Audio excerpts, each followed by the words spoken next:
अस्सलाम वालेकुम everyone, welcome to my channel, welcome to another vlog. I hope आप सब ठीक होंगे। हम लोग भी अल्हम्दुलिल्लाह ठीक हैं। और आज मैं आपके साथ शेयर करने वाली हूँ एक बहुत दिलचस्प सा टॉपिक जो कि हर बंदे की प्रॉब्लम है, आलमोस्ट हर होम मेकर या हर मदर की प्रॉब्लम है। आज मैं उन पे कुछ रोशनी डालूंगी और थोड़ी सी बातें आपके साथ डिस्कस करूँगी ताकि आपको थोड़ी सी मोटिवेशन मिल सके। मदरहुड एक बहुत मुश्किल फ़ेज़ है आपकी लाइफ का, या कह लें कि एक बहुत बड़ी रिस्पॉन्सिबिलिटी है जो कि हर मदर को अदा करनी ही पड़ती है, चाहे आप चाहें या ना चाहें। अगर आपके बच्चे हैं, आपका एक बच्चा है, दो हैं, तीन हैं, चार हैं या इससे ज़्यादा हैं, ऑफ़ कोर्स आपका जो ज़िंदगी का बहुत ज़्यादा हिस्सा जो है ना, वो बच्चे ले जाते हैं। मद मदर होना एक बहुत बड़ी ब्लेसिंग है। मेरे अब्बू अक्सर ये बात कहा करते हैं कि माँ बाप होना एक बहुत बड़ी नेमत है। और अगर आप और मुश्किल ड्यूटी भी है। सब जानते हैं कि माँओं की ड्यूटी थोड़ी सी ज़्यादा मुश्किल होती है, क्योंकि फ़ादर जो हैं उनका बेसिक जो काम है ना वो है पैसे कमाना, जिसके लिए भी नो डाउट हमारे हस्बैंड्स जो हैं बहुत मेहनत करते हैं। बाहर की धूप छाँव बर्दाश्त करना और ऑफ़ कोर्स ज़माने की जिसे कहते हैं सख्ती बर्दाश्त करना, पैसे कमाना कोई आसान काम नहीं है, ठीक है। और इसी तरह जो हम मदर्स हैं, हम होम मेकर्स हैं, वो भी सुबह से शाम तक मेरा ख़्याल है कि 7 डेज़ ऑफ अ वीक हम काम करती रहती हैं। हमें कोई छुट्टी नहीं होती। हम लोग कोई एक्सक्यूज़ नहीं कर सकते। हमारी तबीयत भी ख़राब हो तो भी हमें उठकर हिम्मत करना पड़ती है। मैं तो जब से माँ बनी हूँ मैं यही दुआ करती हूँ, या अल्लाह मुझे बुखार ना चढ़े, क्योंकि सर दर्द हो रहा हो, कमर दर्द हो रही हो, टांगें दर्द हो रही हो, इंसान चलता फिरता रहता है, लेकिन बुखार एक ऐसी चीज़ है कि जिसमें इंसान बहुत निढाल हो जाता है। इस सूरत में ऐसा होता है कि हम भी परेशान हो जाते हैं। ज़रूर ऐसा होता है हर किसी के साथ कि हम लोग डिप्रेस हो जाते हैं, तंग हो जाते हैं बच्चों की हर वक्त शोर से, हर वक्त गंद मचाने से, हर वक्त उनका कुछ ना कुछ शिकायतों से, बच्चों को संभालने से रात की नींद पूरी नहीं हो रही होती। इसके साथ साथ हम फिज़िकली तो थकते थकते हैं, इंटरनली भी हम बहुत ज़्यादा थक जाते हैं, डिप्रेस हो जाते हैं, मेंटल हेल्थ भी समटाइम्स ख़राब हो जाती है। इसके अलावा बॉडी में भी बहुत से चेंजेस आ रहे होते हैं, हमारा वेट गेन हो रहा होता है, डिप्रेशन की वजह से भी हो सकता है। इसके अलावा हमारे बाल कम हो रहे होते हैं, उसकी अलग से डिप्रेशन। ये सब चीज़ें होती रहती हैं और हर किसी के साथ होती हैं। ऐसा नहीं है कि मेरे साथ नहीं हुआ या आपकी अम्मी के साथ नहीं हुआ, आपकी बहन के साथ नहीं हुआ। अब इस सिचुएशन को आपने हैंडल कैसे करना है, तो एक छोटी सी मैं आपको मोटिवेशनल एक बात कहूँगी कि देखें, माँ बनना बहुत बड़ी ब्लेसिंग है। और ये जो कमी है ना, अल्लाह ताला किसी को भी ना दे। जिनके पास ये कमी है आप कभी उनसे पूछें कि वो किस कीमत पर, अगर उनको कहे कोई कि आप ये कीमत है और आपको एक बच्चा मिल जाएगा, तो आप ख़ुद सोचें कि वो इंसान, मेरा ख़्याल है कि कुछ भी करके अपना सारा कुछ बेच कर भी एक बच्चा जो है ना वो किसी से ख़रीदने पर भी तैयार हो जाएगा। तो ये एक ऐसी चीज़ है जो अल्लाह ताला ने अगर हमें दी है, हमारे बच्चे हैं, हमें इस चीज़ को फेस नहीं करना पड़ा, तो ये हमारे लिए बहुत बड़ी बात है और ये बहुत बड़ी ब्लेसिंग है, जिसको हम कभी कभी तो ऑफ़ कोर्स फ़ील करते हैं, लेकिन कभी कभी हम बिल्कुल इग्नोर कर जाते हैं कि ये कोई एक बहुत बड़ी ब्लेसिंग है जो कि हमारे पास है। और शायद दुनिया में बहुत से लोग ऐसे हैं जिनके पास ये चीज़ नहीं है।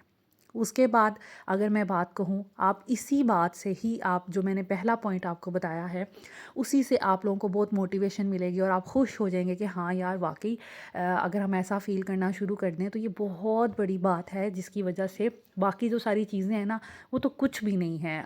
बीमार होना, डिप्रेस होना, तंग पड़ जाना, ये सब चीज़ें मायने ही नहीं रखती। उसके बाद अगर मैं बात करूँ तो हर चीज़ का एक मुकर्रर वक्त होता है। मुकर्रर वक्त क्या?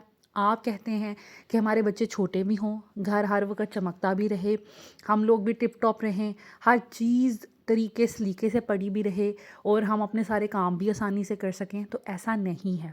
बच्चों का जो बिल्कुल इनिशियली जो ग्रोइंग एज होता है, जैसे जिसमें टोडलर्स होते हैं हमारे बच्चे या इन्फेंट होते हैं, उसमें हमें उनको तवज्जो देना हमारी फ़र्स्ट प्रायोरिटी है। मैंने ये गलती की है जब ज़ैनब छोटी थी, फ़ातिमा भी, ज़ैनब और फ़ातिमा में 1 साल का डिफरेंस था और दोनों इकट्ठी पैदा हो गई और इकट्ठी बड़ी हो रही हैं, तो मैं समझती थी कि ये मुझे कुछ सज़ा है। लेकिन उसमें ये था, मैंने जो गलती की वो ये थी कि मुझे घर भी चमकता हुआ चाहिए था, मुझे खाना भी डेली ताज़ा पका हुआ चाहिए, रोटी भी गरम हस्बैंड को बना के देनी है, ख़ुद भी टिप टॉप रहना है, हर किसी से मिलना मिलाना भी है, सारे काम खुद करने हैं। इस परफेक्ट बनने में मैंने अपनी बच्ची का जो है वो मदरहुड एंजॉय नहीं किया। मैंने उसकी छोटी-छोटी चीज़ें एंजॉय नहीं की। मैं हर वक़्त डिप्रेस रहती थी, गुस्से में रहती थी। हस्बैंड कोई बात करते थे तो समझ लें मैं उनको खाने को पड़ती थी। तो उससे ये हुआ, फिर वक़्त के साथ-साथ मुझे पता चला कि मेरा वो बिहेवियर गलत था। मुझे उस टाइम पीरियड को एंजॉय करना चाहिए था। फ़र्स्ट मेरे बच्चे थे, उसके अलावा मुझे उनको ज़्यादा टाइम देना चाहिए था, उनके साथ बात करना, उनको अच्छी बातें सिखाना। नो डाउट अभी भी अल्लाह का शुक्र है मैं बहुत काम करती हूँ, पेरेंटिंग पे बहुत मैंने वीडियोज़ बनाई हैं, क्योंकि मैं ख़ुद भी इन चीज़ों पे अमल करती हूँ। लेकिन मैं सोचती हूँ कि वो मेरी गलती थी, मैं इतना पैनिक हो जाती थी, गुस्सा कर लेती थी, हस्बैंड के साथ लड़ाई झगड़े सब कुछ होता था, सिर्फ़ इस वजह से कि मुझे हर चीज़ उस टाइम पे परफ़ेक्ट चाहिए थी। अगर मैं थोड़ा बर्दाश्त करती और मैं थोड़ा-सा कंट्रोल करती और उस टाइम को एन्जॉय करती, मैं अपनी बाकी चीज़ों को नेग्लेक्ट कर लेती, तो कोई ख़ास फ़र्क नहीं पड़ना था। हालाँकि तब भी हमारा मिलना-मिलाना इतना सही था, हमारे घर तब भी कोई इतने ख़ास मेहमान नहीं आते थे। लेकिन फिर भी मुझे हर वक़्त होता था कि नहीं, हर वक़्त घर टिप-टॉप होना चाहिए। देखिए, जब आपके बच्चे छोटे होते हैं ना, आप कोशिश करें उनको टाइम दें, उनके ब्रॉट अप पे टाइम इन्वेस्ट करें, उनको चीज़ें सिखाने पे टाइम इन्वेस्ट करें, उनमें अच्छी चीज़ें ऐड करने की कोशिश करें, उनके जो मूड्स हैं, उनके जो बिहेवियर है उसको कंट्रोल करने में आप फुल अपनी कोशिश करें। पेरेंटिंग पे बुक्स पढ़ें, नॉवेल्स पढ़ें, आर्टिकल्स पढ़ें, सॉरी। तो इस तरह की चीज़ें गूगल पे सर्च करें, यूट्यूब पे सर्च करें, तो इस तरह की चीज़ें कर आप अपने बच्चे का वो टाइम पीरियड अच्छा भी स्पेंड कर लेंगे। दूसरा ये कि आपका बच्चे की तरबियत भी साथ-साथ बहुत अच्छी हो जाएगी। उससे बाकी जो घर के काम होंगे अगर निगलेक्ट होते भी हैं तो कोई मसला नहीं, गंद पड़ा है तो पड़ा रहने दें। सारों को पता है, बच्चे जब छोटे होते हैं तो माएँ किस तरह कंट्रोल हर चीज़ कर रही होती हैं, मैनेज किस तरह कर रही होती हैं। आपकी सासें, आपकी अम्मियाँ भी माएँ थीं, आपकी बड़ी बहनें या मोहल्ले वाले या कोई भी जो आपसे मिलने आ रहा है, जो आपको जज इस चीज़ पे कर रहा है, तो उससे मिलना छोड़ दें या फिर उसको ख़ुद को अंदाज़ा होगा कि भई हाँ, ये पीरियड बहुत मुश्किल है। जैसे मेरी जो मदर इन लॉ हैं, उन्होंने मुझे बहुत सपोर्ट किया ज़ैनब के टाइम पे। वो रात को लेके ज़ैनब को बैठी रहती थी और मुझे कहती थी आप थोड़ी देर के लिए सो जाओ, क्योंकि ज़ैनब सारी रात जागती थी। तो वो यही कहती थी कि माँओं के अलावा कोई नहीं सँभालता। तो वाक़ई ऐसा ही होता है, आपको ही सँभालना है तो फिर आप अपना कोशिश करें, जो प्रायोरिटी हैं वो काम कर लें। जैसे कुकिंग करना, बेसिक क्लीनिंग करना, कपड़े धोना, ये आपकी प्रायोरिटी है, ये करने ही पड़ते हैं। जब बच्चा सो रहा है या अच्छे मूड में है या खेल रहा है, आप वो काम करें। जो बहुत डीप क्लीनिंग्स हैं, बहुत ज़्यादा टाइम मांगते हैं काम, स्टिचिंग अगर आप करती हैं, स्टिचिंग करना बंद कर दें। मैं स्टिचिंग भी तब खुद करती थी। तो जो गलती है, आप बल्कि दर्जन को पैसे कुछ देकर आप कपड़े सिलवा लें, लेकिन आप अपने बच्चे को निगलेक्ट नहीं करें। तो आपका बर्डन भी कम हो जाएगा। दूसरा ये कि आपको बुरा भी नहीं लगेगा, आप थकेंगे भी नहीं, चिड़चिड़े भी नहीं होंगे। एक तो हम काम करके इतने थक जाते हैं, चिड़चिड़े हो जाते हैं, ऊपर से बच्चा तंग कर रहा हो और चिड़चिड़े हो जाते हैं। तो चीज़ों को प्रायोरिटी में डिवाइड करने की कोशिश करें। जो बेसिक आपकी प्रायोरिटी है, अभी फ़िलहाल बच्चा है, उसको पहले लें। बाकी काम जो दूसरी प्रायोरिटी है वो डेली की क्लीनिंग, डेली का कुकिंग काम, हस्बैंड को ऑफिस भेजना, ये वो आपकी सेकंड प्रायोरिटी है, लेकिन वो भी साथ-साथ चलनी है। जो थर्ड एंड फोर्थ प्रायोरिटी उसको नेग्लेक्ट कर भी देंगे, कोई आपसे पूछेगा नहीं कि आपने क्यों नहीं किया। ठीक है? तो इस तरह आप अपनी चीज़ों को प्रायोरिटाइज़ करें और उन पे फ़ोकस करें जो ज़्यादा प्रायोरिटी की चीज़ें हैं। उसके बाद अगर मैं बात करूँ, वक्त गुजर जाता है, हमेशा वक्त ने चलते ही रहना है, रुकना नहीं है। आप अपने बच्चों का ये जो फेज़ है इसको एंजॉय करें, अपने बच्चों को टाइम दें, अपने बच्चों पे फ़ोकस करें, उनकी तरबियत पर, उनकी तालीम पर फ़ोकस करें। सफाइयाँ, घर का टिप टॉप होना, घर बनाना, चीज़ों को अरेंज करना, ऑर्गेनाइज़ करना या फिर पैसे जमा करना, ये सब चीज़ें आहिस्ता-आहिस्ता लाइफ में होती रहेंगी। लेकिन ये जो टाइम है ना, ये गुज़र जाना है, आपके बच्चों ने बड़े भी हो जाना है।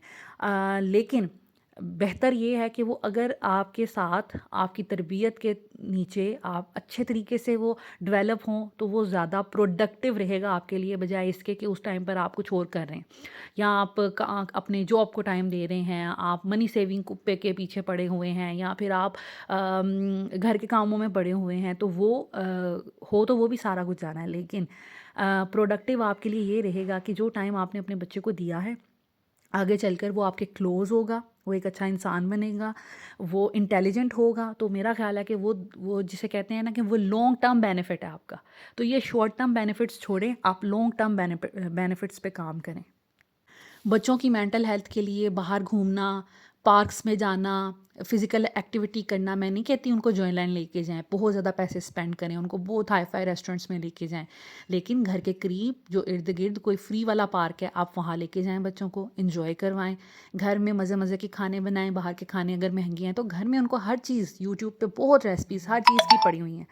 उनको मज़े-मज़े के खाने बना के दें, ताकि उनकी ज़िंदगी में कोई कमी ना रह जाए, उनकी कोई हसरत ना रह जाए। तो कोशिश करें अपने लिमिटेड बजट में रहकर अपने बच्चों को सारी वो चीज़ का एक्सपोज़र दें जो दुनिया में अभी ट्रेंड है, जो चल रही हैं, जो बाकी बच्चों को पता है कि ये चीज़ें होती हैं, हमने यहाँ भी जाना है, हमने वहाँ भी जाना है, हमने ये भी खाया हुआ है, हमने वो भी खाया हुआ है, हमने ये भी पहना हुआ है। अपने बच्चों को एक्सपोज़र दें, इससे क्या होगा, बच्चे तो खुश होंगे होंगे, ज़ाहिर बात है, आप एज़ अ मदर भी खुश होंगी। आपके जो हस्बैंड्स हैं, ऑफ़ कोर्स अगर हस्बैंड मैं इन सब हस्बैंड्स के लिए ये बात कहूँगी कि अपनी बीवी, अपने बच्चों को एक्सपोज़र दें, थोड़ा-सा उन पे भी पैसे खर्च करें, उन पे इन्वेस्ट करें। उन पे इन्वेस्ट करेंगे तो आपका ही फ़ायदा है। अब जैसे ये डोनट्स हैं, कितनी छोटी-सी चीज़ है। ये सेल लगी हुई थी एक शॉप पे, हम लोग गए, वैसे 1300 के थे ये 5-6 डोनट्स। उस दिन इन्होंने 500 समथिंग के दिए, तो बच्चों को लेके दिए, बच्चों को वैसे भी लेके देते हैं, बच्चे खुश हो जाते हैं। तो इस तरह की चीज़ें छोटी-छोटी करती रहें, जिससे मैं हस्बैंड्स को कह रही हूँ कि वो करते रहें, इससे बच्चे तो खुश होते हैं, आपकी लाइफ पार्टनर भी खुश हो जाती हैं, उनका मूड भी अच्छा हो जाता है और सारा कुछ स्मूथ स्मूथ चलता रहता है। तो इन चीज़ों पे प्लीज़ फोकस करें, अपनी मेंटल हेल्थ को बेहतर रखें, अपने कामों में लगकर अपने आप को बहुत ज़्यादा टायर्ड ना कर दें और बच्चों को निगलेक्ट ना करें। और उनका जो पीरियड है, जो अभी गोल्डन पीरियड है, उनके मेमोरीज़ को आप कलेक्ट करें, आप उनकी चीज़ों को क्लिप को रिकॉर्ड करें, वीडियो बनाएँ, पिक्चर्स बनाएँ, एन्जॉय करें और उनके साथ अच्छा टाइम स्पेंड करें। ख़ैर, यहाँ पर मैं अभी बात करूँगी, किसी ने मुझे कहा था आप कौन से बच्चों को सीरियल्स देती हैं? सीरियल जो हैं वही मैं अगेन बात करूँगी कि मैं हमेशा ग्रोसरी के साथ नहीं लाती, ये एक फ़ुज़ूल का शशका है, जिसे बच्चों को मैंने एक्सपोज़र देने के लिए कभी-कभी मैं उनको ला देती हूँ। ये नेसेसरी नहीं है बच्चों के लिए, ये डाइट में भी इतने कोई ख़ास इम्पोर्टेंट नहीं है। वैसे इसमें लिखा होता है कि इसमें प्रोटीन है, आयरन है, इसमें विटामिन्स हैं, दिस एंड दैट, तो बहुत लिमिटेड सी क्वांटिटी में होते हैं, तो वो बाकी चीज़ों से भी पूरे हो रहे होते हैं। अगर हम बच्चों को डेली का खाना पीना, गोश्त, सब्ज़ी, अंडा, चावल, दालें वगैरह खिलाते हैं तो पूरा हो जाता है। लेकिन ये एक शशका है। इस दफ़ा मैं ये इस ब्रांड का लेके आई थी, बड़ा सस्ते मिल रहे थे, 250 के मिल रहे थे, फ्लेक्स की तरह जो चॉकलेट के बने हुए थे, और ये बॉल्स वाले मिल रहे थे 440 के या 450 के या 400 के, आई गेस। तो बड़े सस्ते लगे, मैं ले आई कि चलें बच्चे खुश भी हो जाएंगे और बजट पे भी कंट्रोल रहेगा। तो इस तरह की चीज़ें मैं अक्सर ले आती हूँ। और पहले मैं नेस्ले के कोको क्रंच यूज़ करती थी, लेकिन वो बहुत महंगे हो गए, 1800 रुपये का डिब्बा आता है वो। और उसके बाद फिर माइलो शैलो और कुछ ब्रांड्स भी आपको पता है कि थोड़े इग्नोर करने पड़ते हैं, तो इस वजह से ये फिर मैं जो ब्रांड मुझे सस्ता लगे, जिसमें कोई प्रमोशन चल रही हो, मैं वो ले आती हूँ। उसके बाद मुझे किसी ने पूछा था डॉन के आपने जो फ्रोज़न पराठे आपने बनाए हैं वो कितने के हैं? तो ये कौन से हैं, कहाँ से लिए हैं? तो ये डॉन के हैं, बड़े मज़े के हैं, इसमें कोई आपको ऑयल यूज़ नहीं करना पड़ता। फ्राइंग पैन गरम करें और एक आप रखते हैं, उसके ऊपर खुद ही इसमें ऑयल लगा होता है और आपके बड़े अच्छे फ्राई हो जाते हैं। बच्चों को पसंद आ जाते हैं, पराठा रोल बनाने के काम आ जाते हैं, पराठा चाय बनाने के काम आ जाते हैं, बच्चे खुश हो जाते हैं। डॉन के हैं, मैंने वैसे काफ़ी ब्रांड्स यूज़ किए हुए हैं पहले भी, लेकिन ये मुझे बेहतर लगे हैं। और इनमें ये कि बड़े ज़बरदस्त ये फ्राई हो जाते हैं, ऑयल भी नहीं लगाना पड़ता। तो ये वो थे, मैंने कहा आपको दिखा दूं क्योंकि आप लोगों ने पूछा था, तो मैंने सोचा कि फ़ौरन से ही व्लॉग में दिखा दूं ताकि जिन लोगों ने पूछा है तो उनको पता चल जाए। उसके बाद आज मैंने न्यू बेडशीट बिछाई थी। मुझे ये मैंने बेडशीट वो वाली है जो मैंने टाटा मार्केट फैसलाबाद की शॉपिंग वाली, अगर आपने वीडियो देखी हो तो वहाँ पर फ्लीस का कपड़ा मिल रहा था। ऐसे ही उन्होंने रोड पे रखा हुआ था कपड़े बिछा के, तो खुला कपड़ा फ्लीस का वहाँ से मिलता है। आप चाहें तो अपने फ्लीस के ब्लैंकेट बना लें, आप चाहें तो कोई सोफ़ा कवर बना लें, या आप चाहें तो इसकी बेडशीट्स बना लें। 500 का भी मिल रहा था एक गज़ के करीब शायद, और 700 का भी, 600 का भी, 650 का भी। बहस वगैरह करे तो 400, 350 शायद ना दें, 350, लेकिन 400 तक तो दे ही देंगे। ये मैंने 500 का शायद लिया था या 700 का लिया था, मुझे अब कंफर्म याद नहीं है। 700 का लिया था। 2.5 गज़ में उन्होंने कहा था कि आपकी बेडशीट बन जाएगी 2.5 से 3 गज़ में। तो ये तकरीबन मेरा 2100 रुपये का कपड़ा पड़ा था, और 300-400 रुपया उन्होंने सिलाई का लिया था, जो कि उसी वक्त उधर बैठे बैठे 10 to 15 मिनट्स में वो बंदा जाके सी के ले आया था बेडशीट। ठीक है, घर आई, घर आकर मैंने इसको वॉश किया, क्योंकि वो ज़मीन पे कपड़ा पड़ा हुआ था, इसलिए मुझे थोड़ा वहम हो रहा था। घर आई तो घर आके मैंने इसको वॉश किया है, और अब मैंने बिछाया। तो मैंने सोचा आपके साथ शेयर करूं कि टाटा मार्केट से बड़ी ज़बरदस्त चीज़ें मिल रही थी। और नेक्स्ट भी कभी फैसलाबाद गई तो दोबारा और किसी वहाँ की शॉप्स का आपको विज़िट करवाऊँगी। मैं तो बड़ी खुश हो गई हूँ। इस तरह की जो बेडशीट है ये मुझे तकरीबन 2500 के करीब पड़ी है। इस तरह की बेडशीट 4-4 हज़ार, 5-5 हज़ार की मिलती है। समटाइम्स तो मिलती ही नहीं है, लेकिन ये मुझे फ़िलहाल जो है तकरीबन 2.5 हज़ार की पड़ी है। अच्छा, कल मैंने आपके साथ शेयर किया था ये मिरर, जो कि हम लोगों ने ख़ुद बनवाया है, और आप लोगों ने बहुत पसंद किया, कॉर्नर भी बहुत पसंद किया, काफ़ी मुझे कमेंट्स आए, और आप लोगों ने पूछा था कि ये मैंने कहाँ से लिया है। अच्छा, ये वाला जो है ना गुलदान, ये भी मैंने डॉलर शॉप से लिया था। बड़ा डेलिकेट सा है, लेकिन बड़ा एस्थेटिक सा लग रहा है, बड़ा प्यारा लग रहा है। और ये जो है साथ में इसके ये पैम्पर्स ग्रास, ये भी किसी ने पूछा था, तो ये मैंने ये भी 1 पाउंड शॉप से ली है, और ये भी बड़े ज़बरदस्त हैं। वैसे तो बड़े महंगे मिलते हैं, लेकिन ये काफ़ी सस्ते मुझे मिल गए हैं। तो बहरिया फ़ेज़ 7 में जो फूड कोर्ट बना हुआ है या फूड स्ट्रीट बनी हुई है, वहाँ पर 1 पाउंड शॉप है। दोनों अच्छी होती हैं, $1 शॉप भी अच्छी होती है, 1 पाउंड शॉप भी अच्छी होती है। आप किसी पे भी जाके कोई भी चीज़ ले सकते हैं, तो आपको अच्छी चीज़ें मिल जाती हैं। ये मैंने 1 पाउंड शॉप से लिए थे। ये मैंने गीगा मॉल से, वहाँ पर एक डॉलर शॉप थी, वहाँ से लिए थे। तो इस तरह डिफरेंट मैं डॉलर शॉप एक्सप्लोर करती रहती हूँ, ताकि जहाँ से मुझे अच्छी और सस्ती चीज़ मिल जाए मैं ले लूँ। अच्छा, किसी ने पूछा था, 2-3 लोगों ने पूछा था कि भाई ये जो लुकिंग मिरर है ना, इसकी लेंथ एंड विड्थ क्या है, तो आप बताएं। तो देखें, इसकी जो लेंथ है ना वो है 5 फीट के करीब, ठीक है, और जो इसकी विड्थ है ना ये 2 फीट के करीब है। ये यहाँ से शुरू होता है, ये देखें, यहाँ से शुरू होता है ये मेरी 1, 2 और आलमोस्ट 2.5 कह लें, या 2.5 से ज़्यादा बलिश्त कह लें, ये वो है, ठीक है। उतनी इसकी विड्थ है। इसमें आप बड़े अच्छे नज़र आ जाते हो। जितना आप दूर खड़े होगे तो आपको ऊपर और नीचे जो है ना एरिया ज़्यादा नज़र आएगा। करीब आ जाओ तो आपको फिर ये कि आप बड़े अच्छे से आपको नज़र आ सकता है अपना पूरा बॉडी। तो ये बड़ा ज़बरदस्त है। अच्छा, अब लिया कितने का था, कहाँ से लिया था? हमारे इस्लामाबाद में, रावलपिंडी में जीटी रोड पर एक हाई कोर्ट मार्केट है, हाई कोर्ट रोड है, ठीक है। वहाँ पे पूरी मार्केट है, घर की कंस्ट्रक्शन से रिलेटेड आपको दुनिया जहान की हर चीज़ मिल जाएगी। जस्ट लाइक आपको लकड़ी मिल जाएगी, लकड़ी की शीट्स मिल जाएंगी, आपको बने बनाए दरवाजे मिल जाएंगे, आपको शीशे बने बनाए मिल जाएंगे। अगर आपने रॉ मटेरियल लेना है जैसे लोहा, लकड़ी, शीशा, तो वो भी आपको हर तरह की चीज़ मिल जाएगी। ये वहाँ से हमने लिया था। मेरा ख्याल है कि इस पूरे जो हमने लिया था ना शीशा, ये तकरीबन मिला था 2,500-3 हज़ार रुपये के करीब, ठीक है।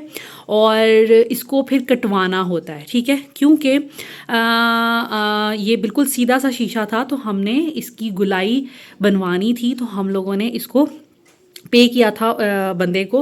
वहाँ पे हर तरह के बंदे बैठे होते हैं, लकड़ी कटवाने वाले, लोहा कटवाने वाले और शीशा वगैरह कटवाने वाले भी वहाँ पर अवेलेबल होते हैं, ठीक है। तो उनसे हमने शीशा कटवाया था। मेरे हस्बैंड ने, मेरा ख्याल है 1200 रुपीज़ दिया था। इन्होंने बहस बहस कोई नहीं की थी, ये बिल्कुल भी बहस नहीं करते। अगर आपने बहस वगैरह की तो आपको 800 रुपये या शायद इससे भी लेस में शायद वो इसकी कटिंग कर दें। ये एग्जैक्ट मुझे याद नहीं, अभी हस्बैंड भी घर नहीं है, वरना मैं आपको एग्जैक्ट उनसे पूछ के बता देती। खैर अभी ये काफ़ी पुरानी बात हो गई है, इसको हमने लगाया नहीं था। मैं चाह रही थी कि इसका जो फ्रेम है ना लोहे का वो भी बन जाए, तो फिर मैं आपके साथ शेयर करूँ। शीशा तो कब से आया हुआ था, लेकिन हुआ ये कि फ्रेम जो है काफ़ी अब लेट हो गया, तो मैंने सोचा एटलीस्ट शीशा रख के रूम की लुक तो निकाली जाए।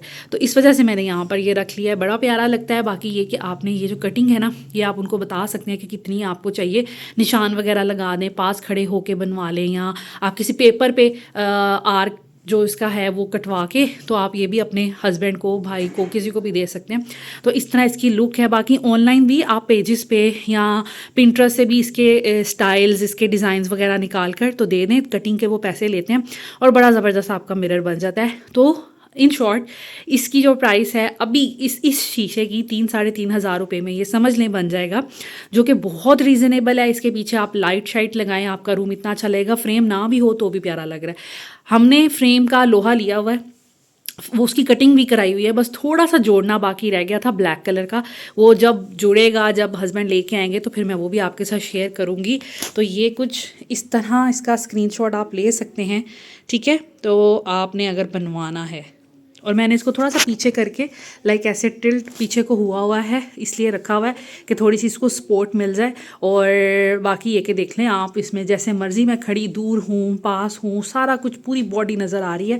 हालांकि मेरी जो हाइट है वो 5 फीट 5 इंच है, ठीक है। तो उस हिसाब से देखा जाए तो मैं बिल्कुल इसमें सही पूरी नज़र आ रही हूँ। मुझसे थोड़ी कोई लंबी लड़कियाँ भी हैं तो वो भी इसमें सही पूरी आ सकती हैं। तो कल बहुत से लोगों ने पूछा, तो मैंने सोचा कि अपने इस व्लॉग में मैं इसका भी जिक्र कर दूँ। Thank you so much for watching this video. I hope आज का व्लॉग आपको अच्छा लगा होगा। टेक केयर, अल्लाह हाफिज़।